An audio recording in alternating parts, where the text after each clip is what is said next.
Ok, vamos a empezar. Es un gusto tenerlos por aquí. Mi nombre es María Eugenia Curi y a partir de ahora yo estaré guiando la presentación. Jaime Corredor, quien nos apoyaba anteriormente, ahora estará guiando los esfuerzos para el webinar internacional. En estos momentos todos se encuentran en modo silencio. Y el día de hoy hablaremos de nuestro Fondo de Crecimiento Mexicano por su clave de pizarra GBM CRE. Y el objetivo es revisar el desempeño del último trimestre y conversar acerca de las perspectivas del mercado y las perspectivas económicas. Como invitados tenemos a José Fierro, Portafolio Manager del Fondo de Renta Variable, y Fernando Castro, Portafolio Manager de los fondos de deuda. Iniciaremos con Pepe Fierro, quien nos hablará de los resultados y el desempeño del GBM CRE. Adelante, Pepe. ¿Qué tal? Buenos días a todos. Pues como siempre empezamos viendo los rendimientos del fondo. Fue un trimestre un poco complicado. El IPC, digo, y platicaremos bastante más adelante de esto. El IPC tuvo un rendimiento prácticamente flat, 0.19, y nosotros quedamos ligeramente abajo. Tuvimos un rendimiento negativo de menos 1.14. Básicamente, digo, más adelante entraré más a detalle, pero pues básicamente llevamos un tiempo con una postura negativa y pues estamos prácticamente en máximos históricos, ¿no? En el año es más o menos el mismo comportamiento. La bolsa trae un 7% en pesos, el fondo está alrededor de 5.50, 1.50 abajo del IPC. Ya en un año, en 3 y en 5 años, como siempre, pues pueden ver que estamos arriba como siempre, ¿no? En prácticamente todos los periodos y desde creación, ¿no? Entrando a la parte mensual, tuvimos un abril muy bueno, un mayo negativo y un junio que a pesar de que fue muy negativo y al final se recuperó, nosotros quedamos ligeramente abajo, ¿no? No alcanzaron varias de nuestras emisoras a tener o a ver el rally que vimos hacia el final, ¿no?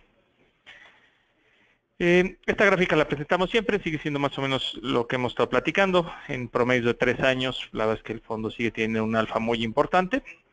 Este trimestre se redujo un poco, pero al fin y al cabo de largo plazo sigue siendo bastante significativa, ¿no? El promedio es de 5% en los últimos 13 años, como viene en la parte de abajo de la tabla.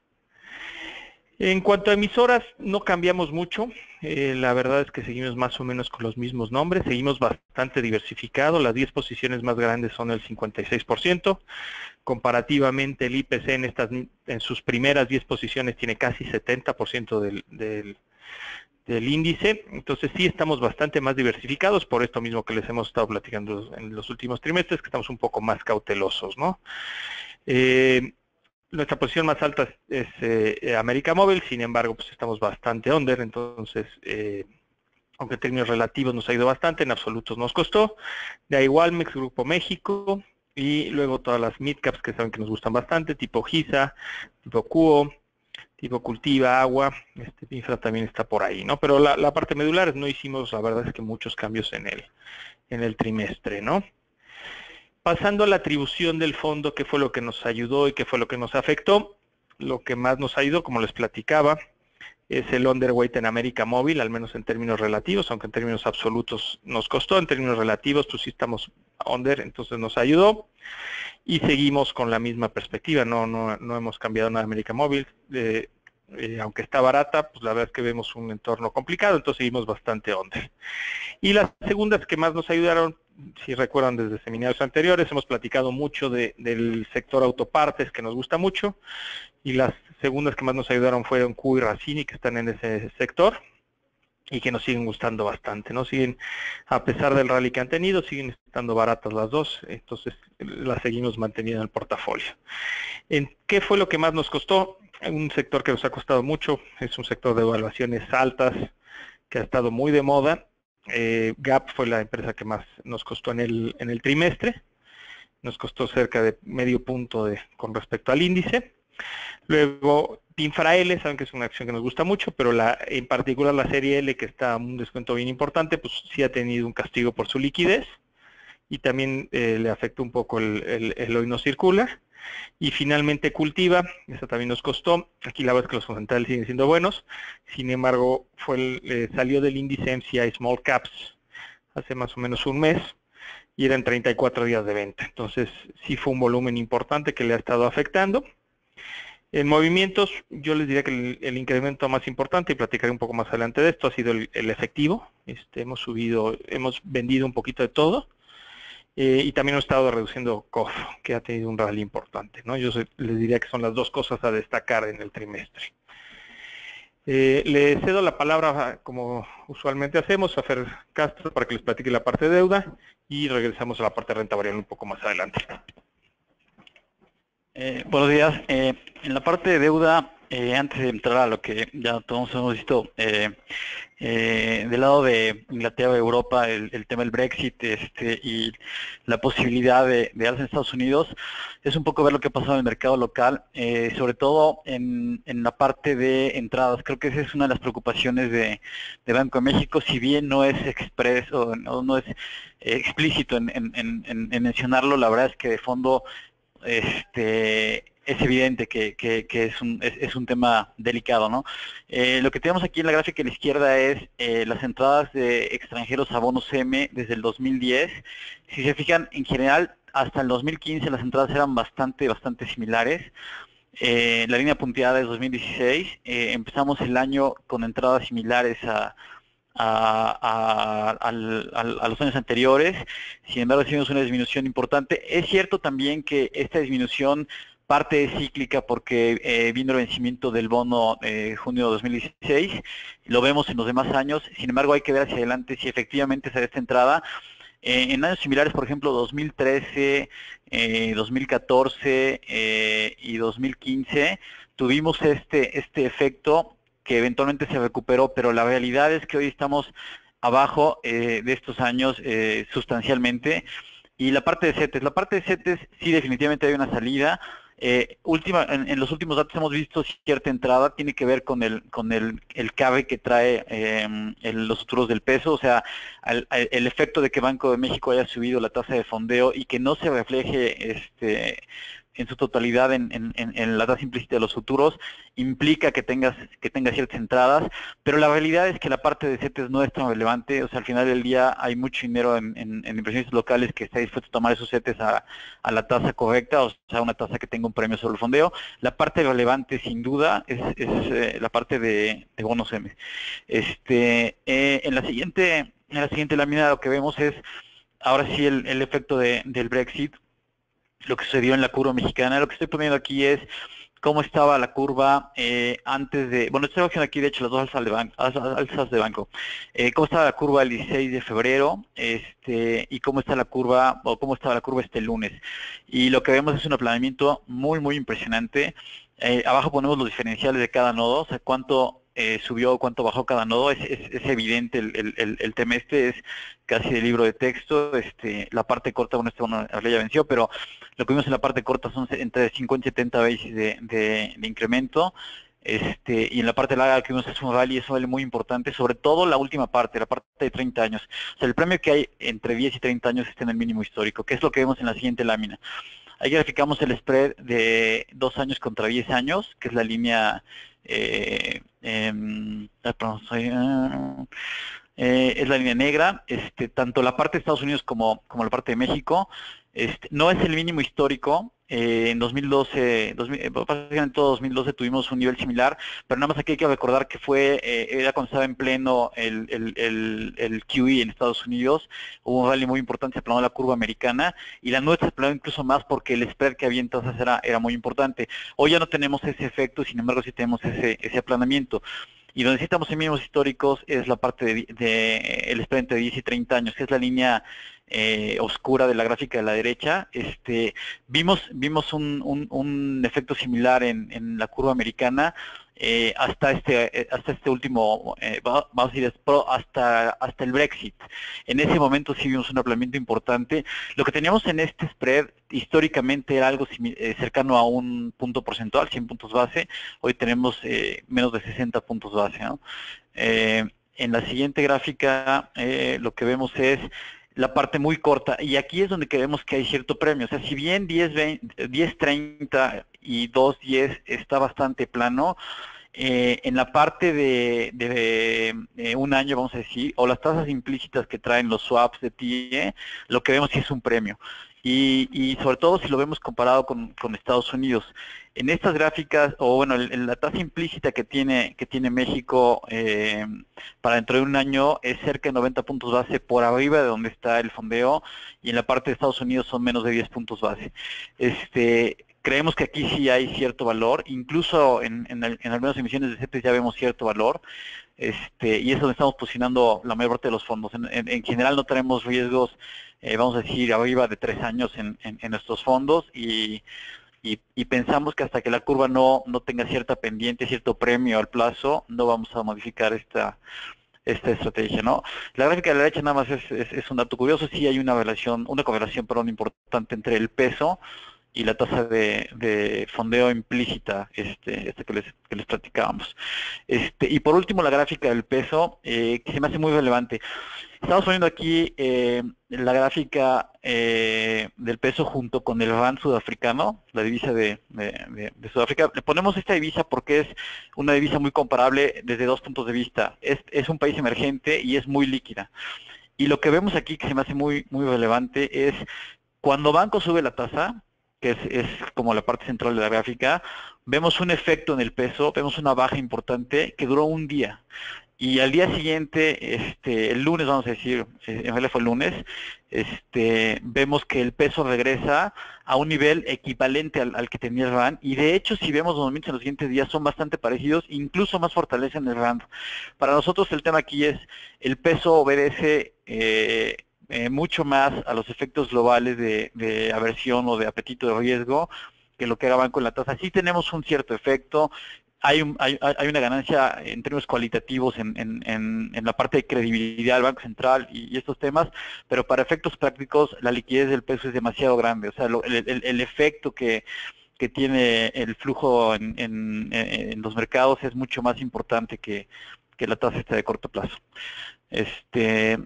La última lámina del lado de deuda, lo que les pongo son las curvas del Treasury, la curva de Alemania y la curva de Japón.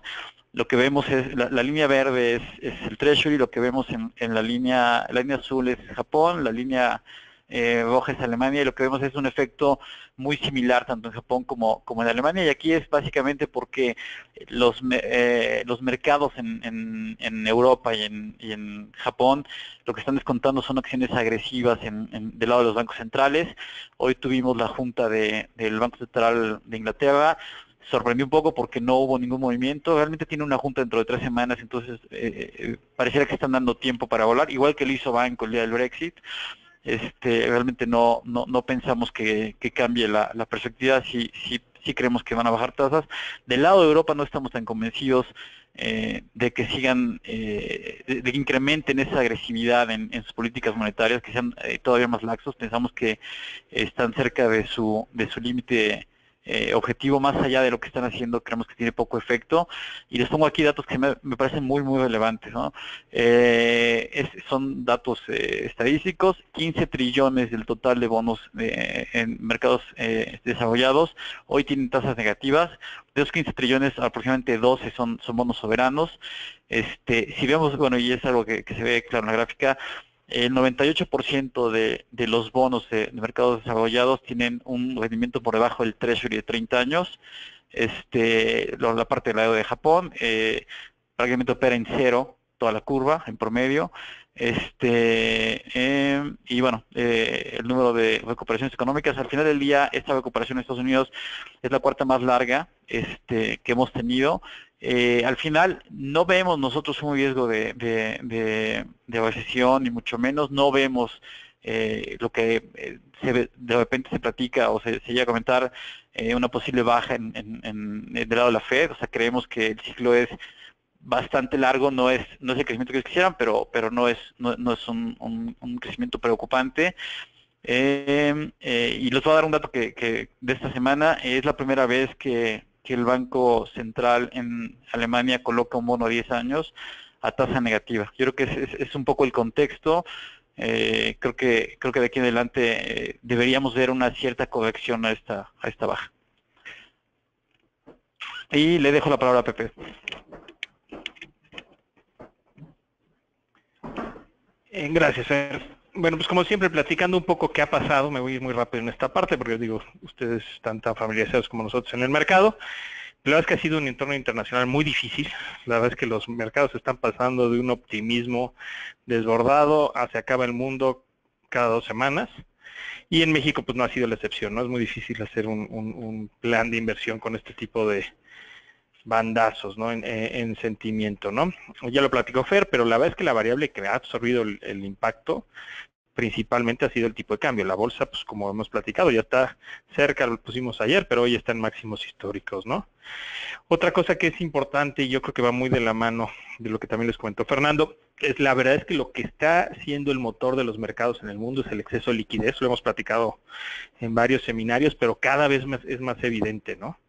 Y eso se traduce en que normalmente pues, la estrategia que más sirve son estrategias de momentum o de tendencia, en donde pues, prácticamente los fundamentales no son tan importantes y lo que importa pues, es el rendimiento, el comportamiento, y las más líquidas son las que suben, ¿no? Que en particular pues, no es lo que más nos ayuda porque es muy diferente a nuestra estrategia que, como bien saben, siempre ha sido de valor y fundamental, ¿no? En México, pues bueno, ya lo platicó Fer, todo lo de Brexit y el peso y la subida en tasas, no me voy a detener ahí. Destacaría pues también lo que hizo la Secretaría de Hacienda, que también pues te sigue enseñando un compromiso de finanzas públicas sanas. Y lo que sí es a destacar es la dinámica económica local ha seguido siendo bastante buena. La verdad es que cualquier dato que sigan de demanda interna sigue mostrando buenos números, todo lo que tenga que ver con consumo, la verdad es que ha estado en un muy buen comportamiento. Digo, aquí están las gráficas que seguramente varios de ustedes han visto, pero si ve uno ventas mismas tiendas de comerciales, departamentales, prácticamente cualquier sector está creciendo bastante bien. Y a lo mejor nada más agregar, puse un poco la composición del PIB como está ahorita en México, y la verdad es que somos uno de los países, al menos en desarrollo, que más importancia tiene el consumo en México, dentro del PIB, perdón. Entonces, casi 70% del consumo del PIB es consumo, comparado con un 62% de Brasil o un 36% de China, ¿no? Entonces, sí es una situación importante y sí ha sido un diferenciador en México. Les digo, salvo el tipo de cambio, la verdad es que estamos mostrando muy buenos números. Con un apalancamiento bastante bajo. Esta gráfica trae básicamente eso, o sea, si uno préstamos al consumo como porcentaje del PIB somos de los más bajos del mundo, o si vemos crédito al consumo como porcentaje de ingreso disponible también, entonces tiene mucho margen de crecimiento, y esto se está traduciendo en muy buenos números de empresas, ¿no? Que es la página 20. Como pueden ver ahí vamos a tener un par de trimestres bastante buenos en cuanto a crecimientos.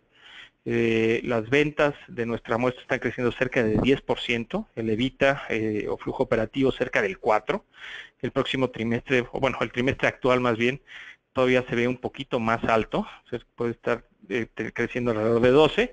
Entonces, en esto, aunque digamos los datos digamos internacionales han sido negativos, y que si no crece tanto Estados Unidos, o si no crece tanto China, la verdad es que en el caso de México, salvo la parte de producción industrial, todo lo demás ha estado creciendo bastante bien. Y como hemos platicado alguna vez, en el caso de las empresas industriales, a lo mejor no estás creciendo tanto en ventas, pero sí estás creciendo muy fuerte en rentabilidad, porque casi todo lo que vendes está dolarizado, ¿no? Entonces, por eso estamos teniendo estos incrementos, y yo creo que esta parte es la que justifica un poco por qué estamos en máximos, ¿no? Esta es la misma gráfica, pero año contra año. Y como pueden ver, pues por varios años consecutivos llevamos creciendo muy bien, y este no es la excepción. Estamos esperando que para el año el EBITDA crezca 9%, ¿no? Entonces, en ese sentido, bastante bien las empresas en México. Algo que hemos estado platicando desde hace un par de trimestres es la divergencia que están teniendo los nombres. En el trimestre tuvimos solo dentro del IPC una empresa que dio 100% y una que dio menos 25%. Entonces, sigue siendo un mercado de selección de emisoras muy complicado, a diferencia de otros. Si recuerdan, el trimestre pasado les enseñaba que todo lo de arriba era consumo y todo lo de abajo era otros sectores. Este trimestre sí ya tuvimos un poquito de todo. Si ven, pues está Peñoles arriba, luego Lab, que bueno, es una situación específica, Gap, que sí es servicios, ICH y CIMEC suspendidas, pero bueno, al fin y al cabo son industriales, y Enova, o sea, sí traes varios nombres que no necesariamente tienen que ver de consumo, y en la parte de abajo también traes nombres de consumo, ¿no? Traes Lala por ahí, inclusive Electra. Entonces sí estamos viendo una divergencia muy fuerte, pero ya sectorialmente sí estás empezando a ver también divisiones, o por lo menos no por estar en un sector te va a ir bien o mal, ¿no? Entonces yo creo que esa parte sí es bastante positiva y a destacar. Lo mismo es para el año, traes desde más 146 de Peñoles contra menos 32 de Electra en el año, pero ya traes, digamos, de todos los sectores en prácticamente toda la gama de la gráfica, ¿no? Y el IPC en medio con 7% en el año, ¿no? Pasando un poco a la parte de evaluación, y esta, pues, como siempre, es la que nos preocupa un poco. A pesar de los crecimientos que les hemos enseñado, pues como también ha crecido, digamos, el market cap o el valor de la capitalización de la bolsa, pues sigues estando una desviación estándar. Yo creo que lo más destacable es que ya contra el mundo no te ves muy diferente. El S&P está casi 2 desviaciones estándar. Si pusiéramos aquí el MSCI World, que digamos la media más grande, también el mundo está cotizando una desviación estándar arriba. Y yo creo que esto va muy de la mano con lo que ya platiqué, ¿no? Al fin y al cabo, en un mundo donde tienes tasas bajas, como nos platicó Fer, en varios trillones de dólares en bonos, pues cualquier cosa que tenga un rendimiento positivo es buena, ¿no? Y dentro de eso, pues la parte de acciones es la que se sigue viendo menos estirada, por decirlo de alguna forma, ¿no? Algo que quisimos poner este trimestre, entrando a esta parte de evaluación, estos son los descuentos a los que está operando el CRE. Y un poquito lo que queremos ejemplificar aquí es que todas las empresas que traemos en nuestros fondos están operando un descuento significativo del índice. Entonces vamos a suponer bienes de consumo, que es el más fuerte, ¿no? En el 2016, las empresas de bienes de consumo que tenemos en el CRE están operando a casi 45% de descuento contra las empresas de bienes de consumo del IPC. O sea, aquí lo que estamos tratando de hacer es medir peras con peras. Es decir, si yo estoy invertido en consumo, pues estoy invertido en una evaluación 50% más barata, servicios alrededor de 10%, alimentos y bebidas 30%. Entonces, lo quisimos poner porque hace tiempo que no estábamos tan separados en cuanto a descuentos. Entonces, y parte, ahorita lo platicaré un poco más en las conclusiones, de lo mismo seguimos un poquito cautelosos y pues por eso estamos invirtiendo en empresas que tienen o vemos un valor más importante, ¿no? Lo mismo pasa en PU, digo, saben que PU no lo usamos tanto, pero también lo pusimos como referencia y aplica para 2016, que es la barra oscura, y 2017, que es la barra clara, ¿no? Entonces, esa es un poco nuestra forma de defendernos de estas valuaciones estiradas, ¿no? Un poco que vemos hacia adelante, yo creo que es la parte importante. La verdad es que sí vemos volatilidad afectando los mercados, no creemos que esté resuelto, son demasiadas incertidumbres a múltiplos caros, entonces pues eso nos hace, como ya les dije, estar muy cauteloso. Y el segundo punto importante pues es la parte de elecciones en Estados Unidos, ¿no? Aunque ahorita no han tenido una relevancia importante, en algún momento pues la van a tener. Y seguramente te traerá otra vez incertidumbre, especialmente después de lo que pasó en el Brexit, donde pues ya las encuestas cada día pierden más valor porque ya no sabe uno cómo vota la gente, ¿no?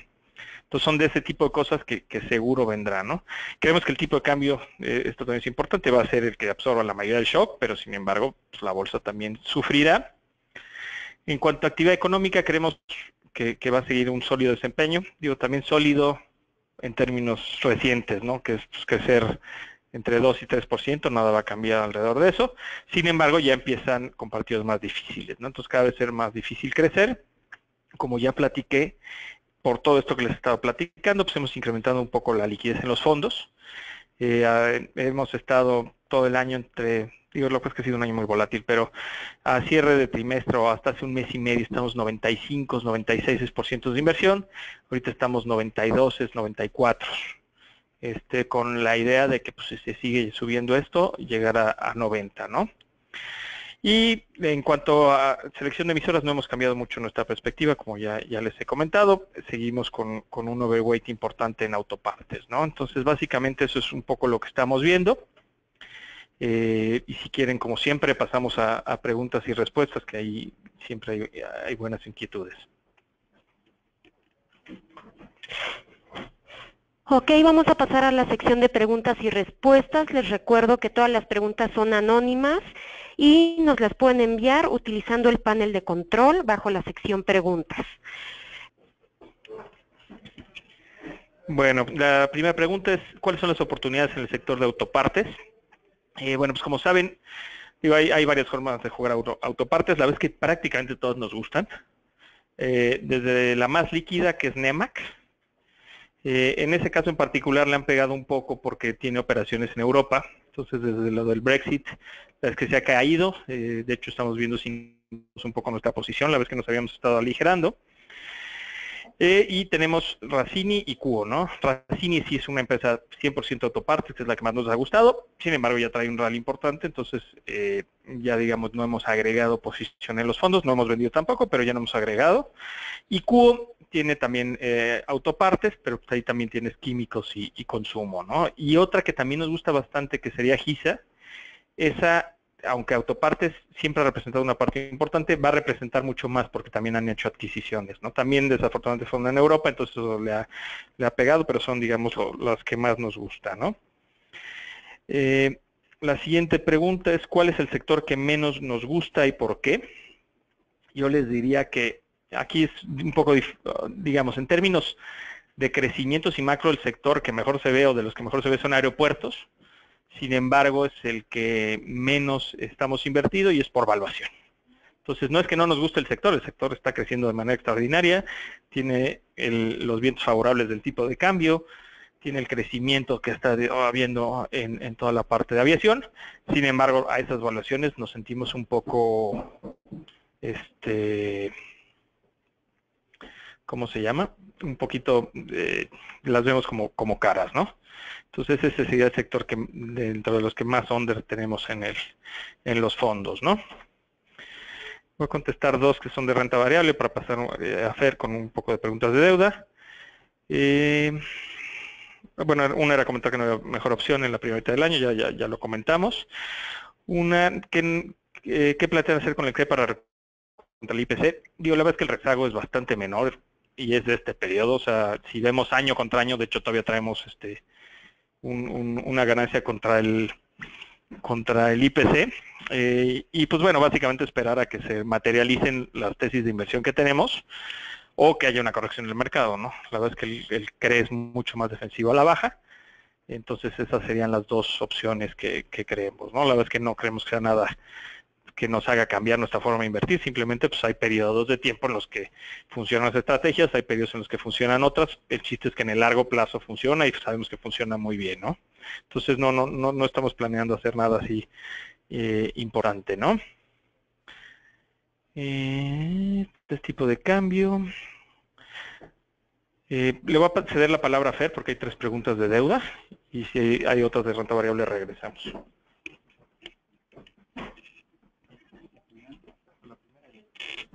La primera pregunta que me hacen es ¿cuál es nuestra visión para la inflación en los próximos meses y por ende qué opinan de invertir en tasas reales? Bueno, aquí nomás poniendo el contexto, tuvimos cerca de 8 meses, más o menos 8 o 10 meses, donde las inflaciones implícitas, y lo que quiero decir con inflaciones implícitas es la tasa nominal menos la tasa real, o sea, la inflación implícita que descuenta en estos instrumentos, era menor a 3%, hasta hace un par de semanas más o menos teníamos este efecto. Básicamente cuando se anunció el tema del alza de gasolinas y la parte de tarifas eléctricas al productor, hubo un movimiento en esas tasas de inflación implícitas. Hoy lo que tenemos son ligeramente por arriba de 3%, por ejemplo el nodo de 10 años, o sea, lo que descuenta el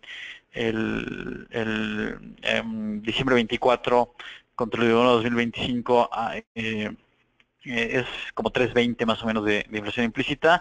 Y bueno, la pregunta dice si recomendamos invertir en tasas reales. La verdad es que no en la parte larga, y no porque nos parece que la curva está plana, o sea, sí ya descuenta una inflación ligeramente por arriba de 3 por un lado, y por otro lado sentimos que puede haber un regreso en la parte larga en México y en muchos mercados desarrollados. En la parte corta hasta el 2019 nos parece que todavía tiene cierto valor. Entonces, más bien más que por tipo de instrumento, hablaría de nodos, ¿no? O sea, la parte corta, esa es básicamente la respuesta a la pregunta. ¿Qué también se vuelve el factor de acciones en las evaluaciones cambiarias y cuál es la nueva expectativa solución del tipo de cambio en México para el 2016? Estamos revisando una encuesta esta semana. La verdad es que creo que la verdad es más difícil de predecir. Hay una encuesta famosa de uno de los grupos financieros más grandes de México y la variación entre el nivel mínimo y máximo que ven el tipo de cambio son 2 pesos. Yo creo que así de difícil está estimar el tipo de cambio al cierre de año. Desde nuestro punto de vista va a seguir presionado el segundo semestre por los factores que se han comentado, elecciones en Estados Unidos, la implementación de este famoso Brexit, etcétera. Entonces creemos que sí va a haber ahí cierta presión. No lo vemos abajo de 18, aunque la verdad es que estas condiciones pues cambian de un día para otro, como el caso del mes de junio, ¿no? Otra pregunta de deuda. ¿De qué manera jugará para el segundo semestre el aumento del precio de las unidades intereses directas? Bueno, evidentemente es lo que va a coger la inflación. Lo comenta hoy Banco en las minutas. Yo creo que todo el mercado ya lo tiene bastante claro. El segundo semestre de este año va a ser más alto que el ciclo normal, vamos a decir, o que lo que normalmente tendríamos de inflación. Al final del día vamos a acabar cerrando cerca del 3. Nosotros pensamos que ligeramente abajo, pero dependerá mucho lo que pase con la parte de energía.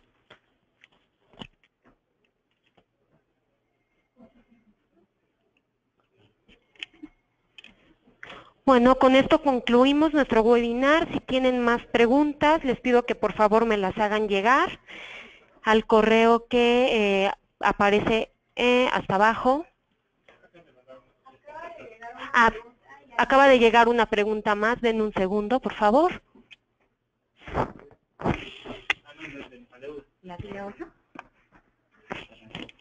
Brexit favorecerá el search for yield y en consecuencia a deuda de mercados emergentes. ¿Qué efecto tendrá en México? Le cedo la palabra a Fernando.